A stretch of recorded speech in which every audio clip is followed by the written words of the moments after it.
합니다. 인도의 초대 수상했던 네루 총리가 이런 얘기를 했습니다. 인도에는 사실 종교가 굉장히 많습니다. 인구가 9억, 10억 되는데 종교가 한 3억 된다 그럽니다. 그러니까 세 사람당 종교가 하나씩, 세 사람당 신이 하나가 있을 정도로 어마어마하게 많은 종교가 있고 어마어마하게 많은 신들이 있습니다. 근데 네루 총리가 인도에서 있는 인도 사람이 섬기는 그 수많은 종교들은 사람들로 하여금 땅을 개간하고 늪지대를 메우고 댐을 건설하도록 자극하지 못했는데 기독교는 그 일을 해냈다. 쉽게 말씀드리면 인도의 종교들은 사람들로 하여금 열심히 일하게 만들고 비전을 가지고 국가를 부흥시키는 이런 일을 하도록 못했는데 기독교는 하더라. 기독교가 들어간 나라들은 다 이렇게 부흥하고 잘 살더라. 그러면서 이런 기독교의 힘이 어디서 나왔느냐? 예수의 부활이었다. 이렇게 얘기를 했습니다. 여러분, 네루 총리는 기독교인이 아닙니다. 힌두교도입니다. 그런데도 기독교를 보면서 기독교는 예수의 부활, 이 부활신앙으로 인해서 기독교가 들어가는 나라는 변화가 일어나고 기독교가 들어가는 나라는 능력이 있고 그리고 국가가 흥왕하더라, 그런 얘기입니다. 여러분, 이것이 부활의 능력인 줄로 믿습니다. 오늘 예수 부활하신 날, 그리고 우리가 장차 부활하게 될 텐데, 여러분 이 부활 신앙으로 여러분 그 능력으로 다 여러분의 삶에 승리하시길 주님의 이름으로 축원합니다. 여러분, 예수님이 부활하셨는데, 여러분 예수의 부활은 기독교의 출발입니다. 교회의 출발입니다. 교회가 언제 시작하느냐? 예수님이 부활하고 난 다음에 기독교가 출발하게 됩니다. 여러분, 예수님의 부활은 우리 성도들의 믿음의 이유이고 목적입니다. 우리가 왜 예수를 믿느냐? 여러분이 왜 예수를 믿습니까? 이 땅에서 부자 되기 위해서, 이 땅에서 건강하게 살기 위해서, 이 땅에서 내 소망을 이루기 위해서? 아닙니다. 물론 우리가 예수 잘 믿으면 그런 축복이 내게 부수적으로 따라올 수는 있지만은, 그러나 그것이 우리가 예수 믿는 목적이 아닙니다. 예수 믿는 목적, 예수 믿는 이유는 예수가 부활하신 것처럼 우리도 언젠가는 그렇게 부활해서 하나님의 나라에서 영원히 살 것이기 때문에 우리가 예수 믿는 줄로 믿습니다. 여러분, 신앙생활 하면서 부활을 믿지 못한다면 혹시 이 가운데서도 에이 무슨 부활이야, 부활은 뭐 그냥 내가 마음의 안정 좀 찾으려고 교회 가면은 어때 좀 건강 준다 그러니까 내가 교회 가는 것이, 예배 드리는 것이 죽었다가 살아나고, 에이 그런 게 어딨나. 혹시라도 그런 분이 안 계시리라 생각합니다만은, 혹시 그런 마음을 가지고 오셨다면은 이제 그 마음을 고쳐야 됩니다. 예수님이 죽었다가 3일 만에 부활하는 것처럼 여러분, 우리도 언젠가는 이 땅을 떠나게 되고 죽음이라는 것을 맞이하게 될 것이지만은, 그러나 우리는 주님이 재림하시는 날 분명히 다시 살아납니다. 부활해서 하나님의 나라에서 영원히 살게 될 줄로 믿습니다. 이것을 믿지 못하고 우리가 신앙생활하고 교회 생활한다면 그건 껍데기 신앙입니다. 괜히 시간 낭비하는 거라, 그런 뜻입니다. 여러분, 제가 성부활절을 맞으면서 아니면 평소에 성경을 읽으면서 참 제자들과 초대교회 성도들에게 아쉬운 것이 하나 있습니다. 그게 뭐냐면, 예수님께서 십자가에 죽으시기 전에 분명히 말씀하셨잖아요. 나는 십자가에 죽을 것이다. 그러나 3일 만에 다시 살아난다, 부활한다. 요나의 얘기를 끄집어 오셔가지고 설명하셨습니다. 요나가 물고기 뱃속에 들어갔지만은 3일 만에 살아나왔다. 요나처럼 나도 십자가에 죽을 것이지만은 3일 만에 살아난다. 그러니까 너희들 너무 내가 죽는다고 해서 너무 걱정하지 말고 너무 불안해하지 마라. 난 다시 살아난다. 여러분, 그런데 어떻습니까? 예수님께서 골고다 언덕의 십자가 죽으실 때 제자들과 성도들이 예수의 그 말씀을 다 들었던 사람들, 내가 죽지만은 3일 만에 부활한다는 걸 들었던 사람들이 거기 많이 와 모였습니다. 그러면은 물론 십자가에 죽으시니까 슬프고 가슴이 아프지만은 그럼에도 불구하고 그 현장에서 야 그래도 우리 괜찮다, 예수님이 오늘 죽지만은 3일 만에 부활하신다 그랬으니까 우리 그저 3일 동안만 좀 참자, 3일 후에 다시 살아나신 예수를 우리가 만날 거다, 그러니까 우리 너무 슬퍼하지 말자, 희망을 가지자, 뭐 이러는 사람이 한두 명은 나와야 될 거 아닙니까?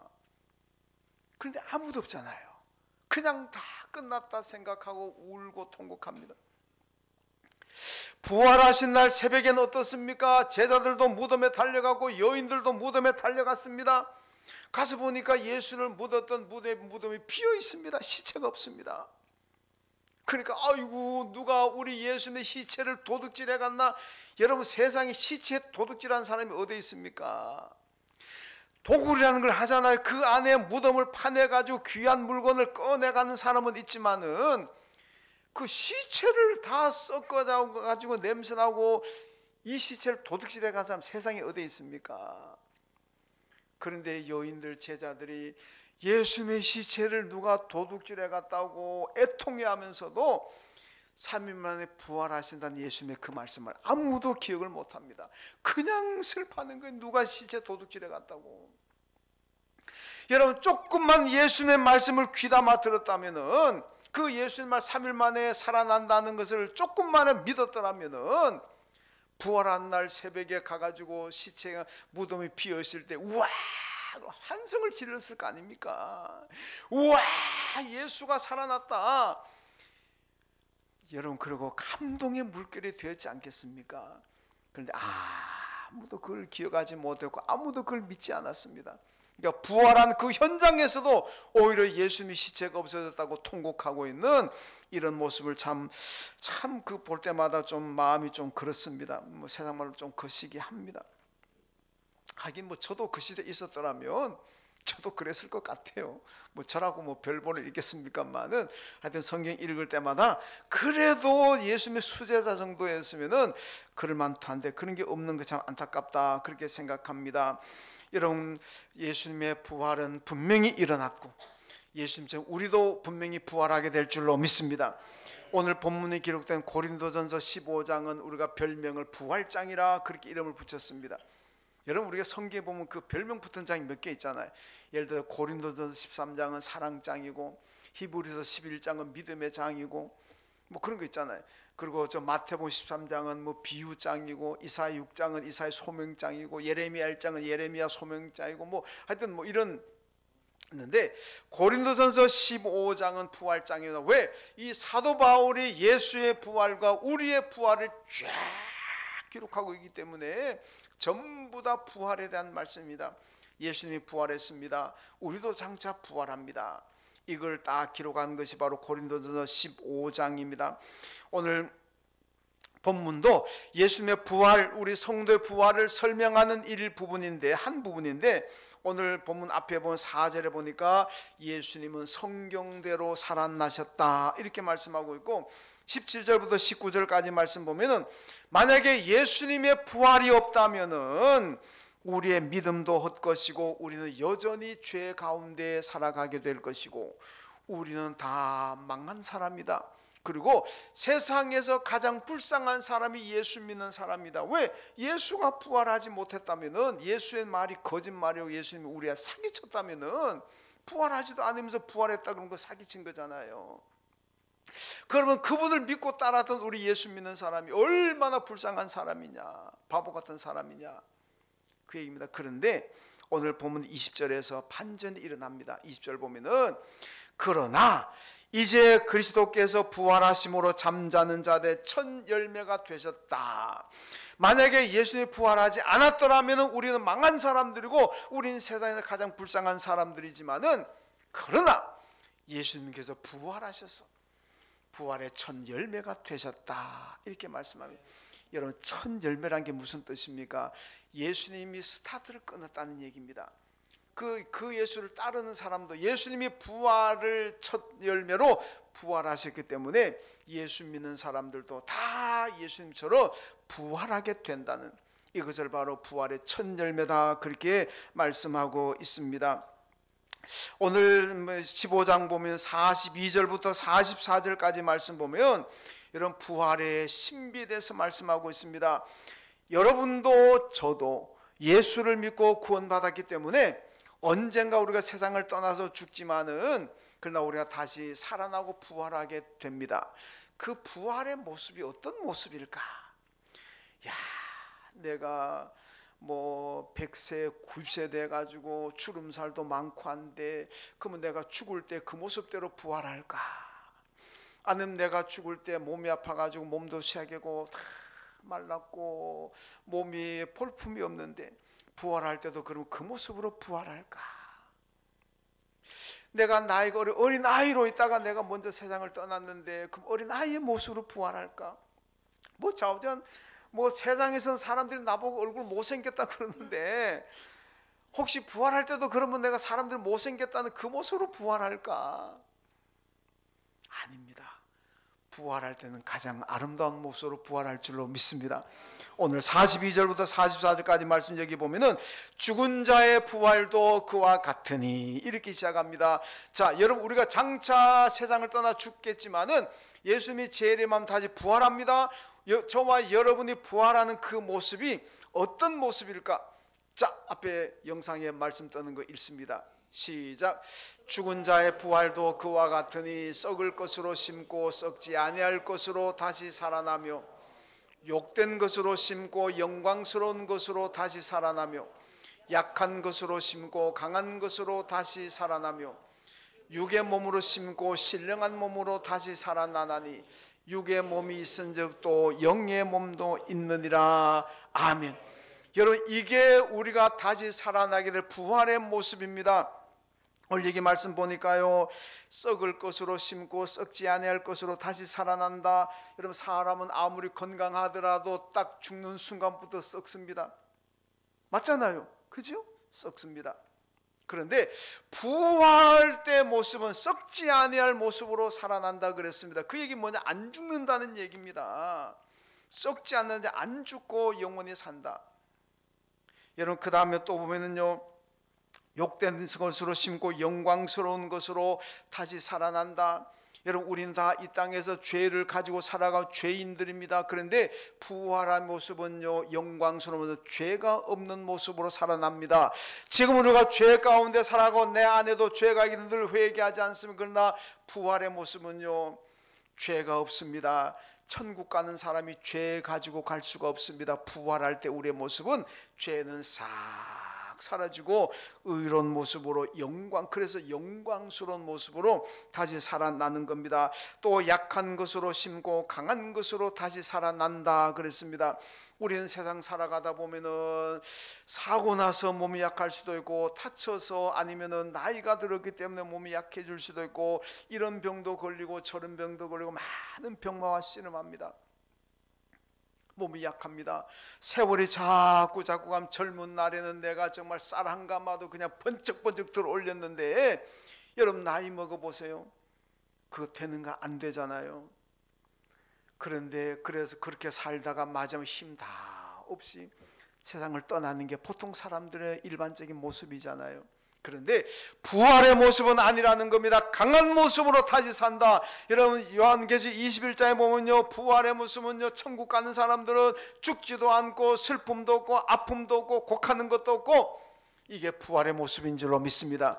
그러니까 하나님 나라는 장례식이 장지도 없고 장례식장도 없습니다. 병원도 없고 약국도 없어요. 왜? 아프지도 않고 죽지도 않으니까. 그런 거 다 필요 없습니다. 그리고 부활의 모습은 신령한 신비한 모습으로 다시 살아나게 된다 그랬습니다. 여러분 그러므로 우리가 늘 예수님이 부활한 것처럼 나도 부활한다는 이 부활 신앙 가지고 살아가는 사람들이 복인 줄로 믿습니다. 여러분 부활을 믿지 못하시겠습니까? 혹시 오늘 처음 오신 분들도 부활을 꼭 믿으십시오. 부활은 거짓이 아닙니다. 팩트입니다. 역사입니다. 이건 신화가 아닙니다. 왜 알 수 있을까요? 우리 성경을 보게 되면요, 제자들과 초대교회 성도들의 삶이 180도 바뀌는 모습을 보면 알 수 있습니다. 예수님이 부활하기 전에는 수제자인 베드로도 예수 모른다 그랬습니다. 자기가 잡혀서 죽을 상황 되니까 여종 앞에서도 나 예수 모른다 예수 부인하고 저주하면서 예수 부인했던 사람입니다. 예수가 십자가에 죽은 내가 전부 다 도망가 버렸습니다. 나 살려라고 도망갔습니다. 그런데 예수가 딱 부활하고 난 다음에는요, 도망 안 갔습니다. 자기의 목숨을 걸고 예수가 부활했다는 걸 전했습니다. 여러분, 베드로 요한이 예루살렘 공회 앞에 잡혀갔습니다. 공회원들이 협박을 합니다. 너 앞으로 한 번만 더 예수가 부활했다는 그딴 소리 하고 다니면 너 죽인다. 그때 베드로와 요한이 뭐라 그럽니까? 예수가 부활했는 거 내가 봤는데, 부활한 예수를 내가 만났는데 내가 어떻게 그걸 내가 부활 안 했다고 할 수가 있냐. 죽이려면 죽여라. 너희들이 날 죽인다고 하더라도 나는 예수 부활했다고 전할 것이다. 여러분, 이게 만약에 가짜라면 그렇게 생명을 걸겠습니까? 어쩌다가 한두 명은 생명을 걸고 예수 부활했다고 거짓말할 수가 있지만은, 여러분, 부활하신 예수를 만나고 난 다음에 순교한 사람이 수십 명, 수백 명, 수천 명입니다. 그 많은 사람들이 거짓을 위해서 목숨을 던지겠습니까? 아닙니다. 다 부활을 봤기 때문에 그렇습니다. 여러분, 제자들이 밖의 도시 예루살렘을 떠났다가 부활하신 예수를 보고 난 다음에 전부 다 모여들었습니다. 삶이 달라졌다는 겁니다. 오늘 저와 여러분이 부활신앙을 가지고 있습니다. 부활신앙을 가진 사람들도 여러분 신앙생활이 분명히 달라져야 됩니다. 어떻게 달라져야 되느냐? 오늘 본문이 바로 57절 58절 말씀이 우리 부활신앙을 가진 성도들이 어떻게 살아가야 될 것인가를 말씀하고 있습니다. 자, 무슨 말씀, 어떻게 살아야 하느냐? 먼저 감사하며 살아라. 따라합시다. 감사하며 살라. 감사하며 살아야 돼요. 오늘 보면 57절 말씀 같이 읽습니다. 우리 주 예수 그리스도로 말미암아 우리에게 승리를 주시는 하나님께 감사하노니 아멘. 여러분, 아담 한 사람의 범죄로 말미암아 인간에게 죽음이 왔습니다. 그런데 로마서를 보면요, 예수 그리스도 한 분의 순종으로 말미암아 우리가 죽지 않고 영생을 얻었다, 그렇게 말씀하고 있습니다.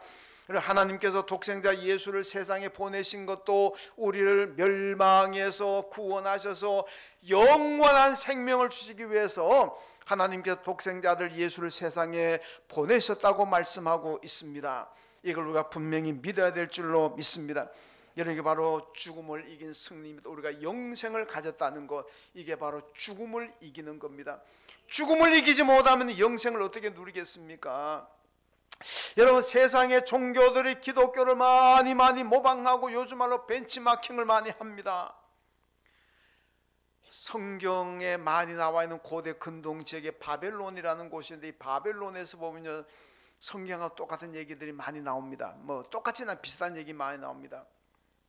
이런 바벨론에서 나왔던 그 에누마 엘루시라고 하는 이 신화집에 보면요, 그들의 신인 바알 신이, 마르둑 신이 천지를 창조했다 그럽니다. 길가메시 서사시라는 데 보면요, 홍수 심판이 일어납니다. 똑같이 하나님이 홍수 심판하는 건 자기 신도 홍수 심판했다 그럽니다. 그리고 바알 신이 죽었다가 살아났다 그럽니다. 그런데요, 다른 게 뭔지 압니까? 부활. 바벨론 종교에서 자기들의 신은 죽었다가 살아났다고 이런 얘기하고 있습니다만은, 바알 숭배자들이 죽었다가 살아난다는 얘기는 없습니다. 어느 종교에 가도 부활을 다 모방을 하지만 부활을 얘기하지 않습니다. 오늘날 불교가 보면 기독교를 많이 모방하잖아요.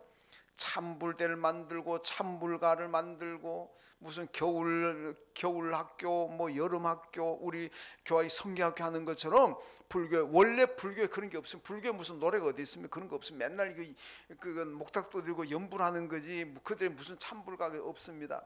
근데 교회를 모방하잖아요. 다 모방해도 절대로 모방 못하는 게 하나 있습니다. 그게 뭐냐? 부활입니다. 아무리 불교가 기독교를 모방하더라도 자기들 불교를 믿으면 부활한다는 얘기는 없습니다. 그 모방이 안 됩니다. 부활은 오직 예수를 믿어야만 부활이 될 줄로 믿습니다. 여러분, 사람들은 장수하기 위해서 운동을 하고 돈을 많이 투자합니다. 그런데 여러분, 예수를 믿고 구원받으면요, 영생을 얻습니다. 돈 투자하지 않아도 예수만 믿으면 여러분 영생 얻으니까 뭐 오래 살라고 뭐 영원히 살 건데 뭘 걱정하겠습니까? 그래서 바울이 뭐라 그러니까 범사에 감사하라. 벽에 있죠. 데살로니가서 5장 16절부터 쭉 범사. 범사에 감사. 범사는 뭡니까? 모든 일에 감사라는 거예요. 내가 아파도 감사하고 망해도 감사하고 돈이 없어도 감사하고 뭐가 내 뜻대로 안 돼도 감사하고, 좌우지간 범사에 감사라는 얘기는 모든 일에 감사하며 살아라. 왜 그렇습니까? 우리는 부활할 것이기 때문에.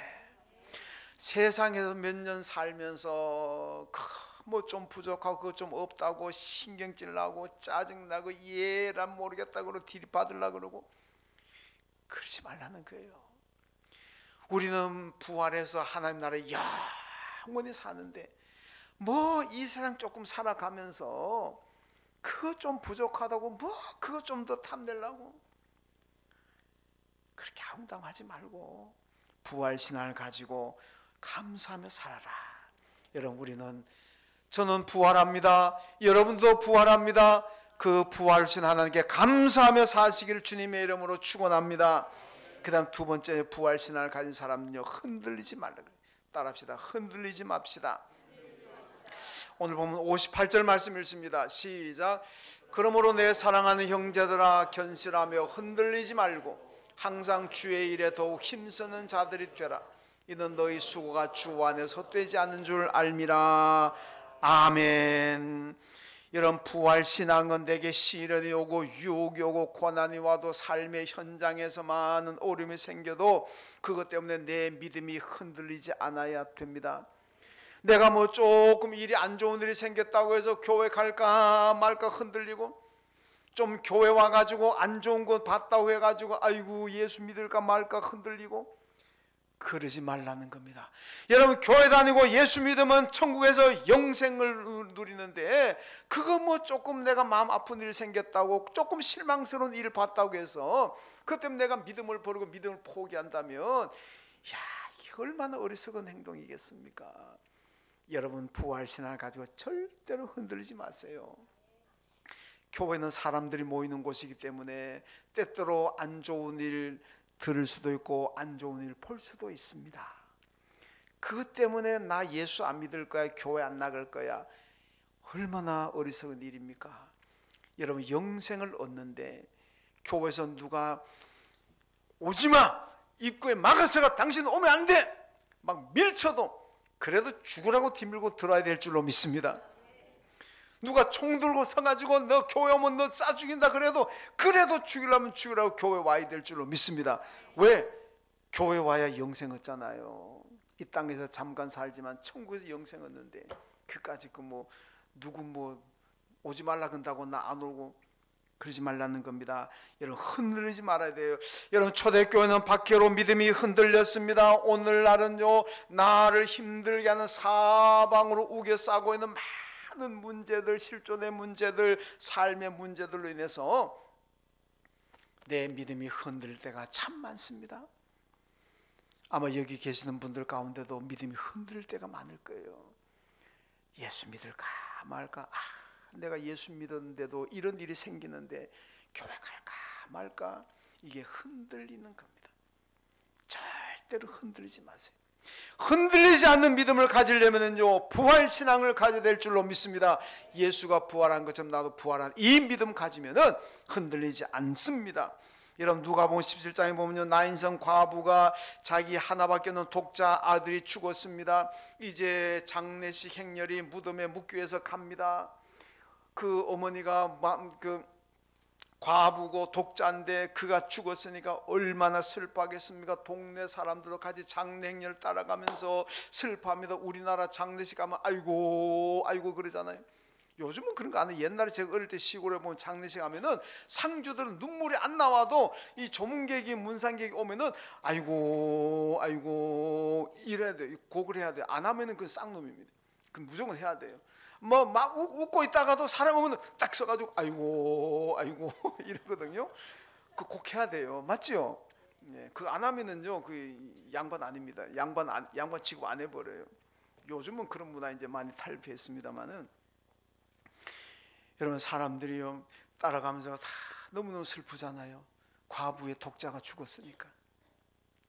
그런데도 방법이 없잖아요. 방법이 없어. 이게 우리의 모습입니다. 여러분, 어떤 여인이 자기 아들이 죽음에 너무 슬퍼가지고 석가를 찾아와가지고 부탁했습니다. 내 아들 좀 살려주세요. 석가모니가 뭐라고 말했는지 압니까? 어쩌겠습니까? 이게 운명인데 그냥 참으세요. 참으세요. 그럴 수밖에 없잖아요. 그런데 이 나인성 과부의 독자들 장래 행렬을 예수님이 만났습니다. 스톱! 딱 스톱 시켰습니다. 그럼 어떻게 하셨습니까? 살려버리잖아요. 살려버렸어요. 세상 사람들, 세상 종교들이 죽은 자는 아무도 살려내지 못하지만은 예수님은 스톱! 그래 놓고는 그 나인성 과부의 아들을 살려버렸습니다. 이게 기독교의 생명입니다. 여러분, 우리도 언젠가는 죽지만은 하나님께서 우리를 살리셔서 천국에서 영생하도록 만드셨습니다. 이것이 바로 우리가 가지는 부활의 축복인 줄로 믿습니다. 요한계시록 14장 13절에 보면요, 지금 이후로 주 안에서 죽는 자들은 복이 있다 그럽니다. 여러분, 사실 복 있는 죽음이 세상에 어디 있겠습니까? 사람들 호상 그럽니다. 오래 장수하시다가 많은 삶의 즐거움을 누리시다가 장수하고 떠난 분들 가면은 호상이다 그럽니다. 그럼 여러분, 호상 집에 가가지고 그러면은 아이고 축하합니다. 당신 아버지 어머니 돌아가신 거 진심으로 축하합니다. 이렇게 그럽니까? 호상이라고 그럽니까? 아무리 호상이라도 그렇게 말할 수는 없잖아요. 그럼 큰 결례잖아요. 호상이 되었든 안 호상이 되었든 여러분, 슬픔은 슬픔입니다. 그런데요, 요한계시록은요, 주 안에서 죽는 사람은 복이 있다 그랬어요. 왜 복인지 압니까? 천국 가니까, 하나님 나라 영생을 얻으니까 복 있는 줄로 믿습니다. 여러분, 예수 믿고 세상을 떠난다면 복입니다. 복. 물론 그렇다고 해서 세상 슬픔이 없는 건 아닙니다. 아무리 내 부모님이 예수 믿고 세상을 떠났지만은 그래도 슬픈 거는 슬픈 겁니다. 그렇지만은 슬픔 가운데서도 천국의 소망을 가지는 거 아니겠습니까? 그러니까 그게 위로가 되고 힘이 되는 거예요. 여러분, 세상 사람들은 장례식을 영결식이라 그러잖아요. 영원히 결별한다는 겁니다. 우리 기독교인들은 영결식이라는 말을 쓰지 않습니다. 왜? 영원히 결별하는 것이 아니고 잠깐 떨어져 있는 겁니다. 잠깐 떨어져 있어요. 이제 그분이 가서 천국 가서 살 것이고, 나도 이제 세상 떠나면은 부활해서 천국 갈 것이고, 그럼 천국에서 또 만나잖아요. 만납니다. 여러분, 부모님이 믿고 돌아가셨습니까? 자녀분들 예수 잘 믿으십시오. 영결식 한 거 아닙니다. 천국 가서 다시 만납니다. 천국에서 영원히, 그곳은 아픈 것도 없고 곡하는 것도 없고 애통하는 것도 없고 죽지도 않고 썩지도 않고, 이 천국에서 영원히 함께 살게 될 줄로 믿습니다. 이게 기독교인이 주어진 부활입니다. 이 부활신앙 가지고 여러분 흔들리지 말고 믿음 생활 잘 하시길 주님의 이름으로 축원합니다. 그 다음 세 번째 하나는 주의 일에 더욱 힘쓰라. 부활신앙을 가진 사람 주의 일에 힘써야 됩니다. 따라합시다. 주의 일에 더욱 힘씁시다. 오늘 58절 하반절에 보니까 항상 주의 일에 더욱 힘쓰는 자들이 되라. 이는 너희 수고가 주 안에서 헛되지 않는 줄 알미라. 이렇게 말씀합니다. 여러분, 구약 성경 전도서에 보면은요, 뭐라고 얘기합니까? 헛되니 사람이 헤아려서 수고한 모든 수고가 헛되다. 여러분, 이 헛되다는 얘기는 뭡니까? 믿음 떠나서 예수 떠나 사는 모든 일 다 헛되다는 겁니다. 헛됩니다. 왜? 하나님이 인정하지 않으시니까. 아무리 나는 세상으로 뼈 빠지게 일을 하고 평생을 잠도 안 자고 일했을지라도 하나님께서 인정하지 않으시면 나중에 다 헛된 겁니다. 그러나 세상 사람들 볼 때는 보잘것없는 것 같아도 하나님께서 인정하신다면 그건 정말 복 있는 일입니다. 오늘 말씀 보니까 주 안에서 헛되지 않은 줄 알미라 그러잖아요. 주님 안에서 믿음으로 하는 모든 일들은 헛되지 않습니다. 왜? 하나님께서 인정하시니까. 여러분, 오늘 고린도의 말씀이잖아요. 고린도는 헬라 철학의 도시입니다. 아테네하고 고린도, 헬라 철학의 현자들이 모여서 맨날 모여가지고 자기 지식 자랑합니다. 철학이 어떠고 우주가 어떠고 역사가 어떠고 맨날 이렇게 아침 먹으면 광장에 나와가지고 맨날 그거 토론하고 있어요. 논쟁하고. 그리고 저녁 때 되면 집에 밥 먹을 때 가고. 그 미칠 사람이 누굽니까? 남편이 그런 짓 하고 다니면 미쳐버릴 사람 누굽니까? 되게 우리 아내들이 미칠 거 아닙니까? 남편이 나가서 일을 하고 돈을 벌어 가지고 생계를 책임져 줘야지. 아침만 먹으면 나와 광장에 나가지고 맨날 지식 자랑하고 뭐 내가 공부했는 거 자랑하고 맨날 이렇게 하고, 그리고 밤 되면 들어가 밥 달라고 그러고. 그리고 부인들이 미쳐버릴 거 아닙니까? 제발 돈 좀 벌어오라고. 이게 쓸데없는 공론 아닙니까? 그래서 오늘 말씀 보면 예수님께서 그런 쓸데없는 공론에 휩싸이지 말고 여러분 주의 일에 힘쓰라 그렇게 얘기합니다. 그런 쓸데없는 거 모아가지고 맨날 무슨 그런 거 하지 말고 좀 그 시간에 와서 예배드리고 그 시간에 전도하고 기도하고 그 시간에 교회 와서 봉사도 하고 좀 그렇게 하라는 얘기입니다. 그게 주의 일에 힘쓰는 것인 줄로 믿습니다. 이런 요한계시록 보면 행위의 책이 있습니다. 우리가 살아가는 모든, 여러분 몰래 카메라 없어도요 우리가 살아가는 모든 거 하나님이 다 찍고 계십니다. 요한계시록 얘기입니다. 우리 몰래 카메라 어떤 데 뭐 있을 수도 있지만은요, 사람이 몰래 카메라 안 달아도 하나님이 몰래 카메라 몰래 카메라 예고하고 있습니다. 하나님 예고하니까 몰래 카메라는 아니, 몰카는 아닙니다. 다 찍고 기록하고 계십니다. 이게 행위의 책입니다. 이 요한계시록 말씀하잖아요. 그런데 예수님의 비유가 한데 달란트 비유가 나오잖아요. 마지막에 주인이 다 계산합니다. 하나님께서 우리의 삶이 어떻는지 다 계산합니다. 그때 뭘 기준으로 하나님 판단하시냐? 행위의 책입니다. 여러분 우리가 하나님 앞에 딱 서게 되면 하나님께서 우리 행위의 책을 딱 펼쳐놓고, 야 네가 이럴 때는 이렇게 살았구나, 이렇게 살았구나, 네가 어렵고 힘든 가운데서도 열심히 예배드리고 헌신했구나, 참 대단하다, 잘했다 칭찬하고 면류관 상급을 완청 주시고, 내가 딱 서는 한 행위의 책을 딱 들게 보시면서, 야 너는 맨날 놀러만 다녔구나, 너는 골프 치고 축구하고 낚시하러 다니느라고 교회 예배도 제대로 안 드렸구나, 너는 돈만 있으면 가가지고 세상에 가서 돈 쓸 줄만 알지 교회 와서는 한 푼도 안 썼구나. 이게 뭡니까? 행위의 책 가지고 하나님이 판단하시는 거예요. 그러니까 우리가 지금도 늦지 않았습니다. 지금부터라도 우리는 주의 일에 더욱 힘써가지고 행위의 책에 나의 선한 모습들이, 믿음으로 살아가는 모습들이 기록되어가지고 마지막 하나님 앞에 섰을 때에 잘했다고 칭찬받아야 될 줄로 믿습니다. 여러분 유럽 교회가 많이 몰락했잖아요. 몰락해갑니다. 왜 몰락했는지 아십니까? 부활이 있느냐 없느냐 이것 가지고 유럽 교회가 논쟁합니다. 아무리 생각해봐도 과학적으로, 합리적으로, 상식적으로 부활이 이게 있을 수 가당치는 얘기냐? 부활 아니다 없다. 이러면서 유럽 교회가 쇠퇴하고 몰락의 길을 갑니다.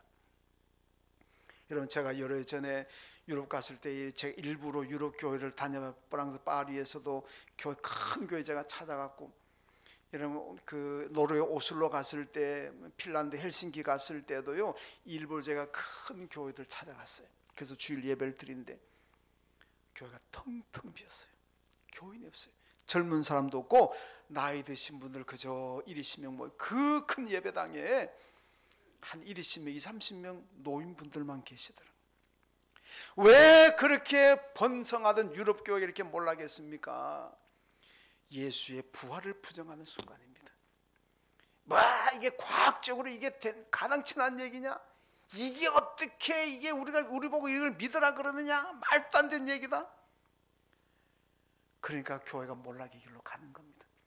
여러분 우리가 부활 신앙을 버리는 순간 우리의 신앙도 파멸의 길로 갈 수밖에 없는 거예요. 부활 신앙을 굳게 믿어야 될 줄로 믿습니다. 오늘날도 부활을 부정하는 사람들이, 학자들이 많습니다. 시체의 도난설, 예수가 부활한 게 누가 시체를 도둑질해 갔다? 세상에 시체에서 도둑질한 사람이 어디 있습니까?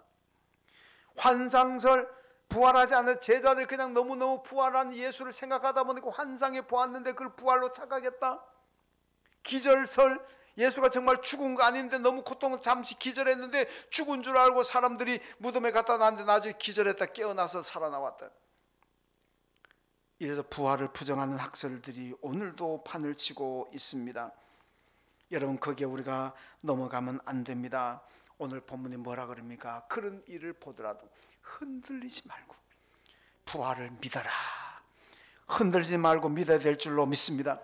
여러분, 인도 얘기 또 하나 할까요? 인도의 석가모니 뼈가 언젠가 열흘 전에 발견되었다고. 그 석가모니 뼈를 발견했다고 막 진열도 하고 뭡니까 관람시키기도 하고 막 그걸 시내 다니면서 하니까 사람들 나와가지고 그 뼈 앞에 막 이걸 본 선교사가 딱 한마디 했습니다. 우리 기독교에 만일 예수의 뼈 하나라도 발견되었다면 기독교는 그 순간 무너진다. 맞지요? 예수가 부활했는데 예수의 죽은 뼈가 단 한 토막이라도 발견됐다면 기독교는 문 닫아야 됩니다. 기독교는 끝입니다. 근데 그렇게 나올 수가 없어요. 왜? 예수는 다 부활하시기 때문에 그렇습니다. 여러분, 기독교는 죽은 자가 아니라 산 자를 믿는 종교입니다. 죽음의 종교가 아니라 산 자의 종교인 줄로 믿습니다. 새벽에 여인들이 예수님의 무덤을 찾아갔을 때 천사가 나와서 뭐라 그랬습니까? 이 여인들아, 이 사람들아, 왜 산 자를 죽은 자 가운데서 찾느냐? 예수가 살아나 부활했는데 왜 여기 와서 죽은 자를 찾고 있느냐? 안타까워하셨지 않습니까? 여러분, 예수님은 분명히 부활하셨고 저와 여러분도 분명히 부활해서 하늘나라에서 영생을 누리게 될 줄로 믿습니다. 그 부활신앙 가지고 열심히 남은 인생 주의 일에 더 힘쓰는 여러분 되시길 주님의 이름으로 축원합니다. 하나님 아버지, 감사합니다. 오늘 부활절을 맞으면서 우리가 예수님처럼 부활해서 영생 누린다는 이 소망 주셔서 감사합니다. 부활 축복 주신 하나님에 감사하며 살게 하시고 부활신앙 생각하면서 흔들리지 않는 믿음 가지게 하여 주시고 지금까지는 어떠했든지 앞으로는 주의 일에 더욱 힘쓰는 자들 되게 하여 주옵소서. 예수님의 이름으로 기도하옵나이다. 아멘. 하나님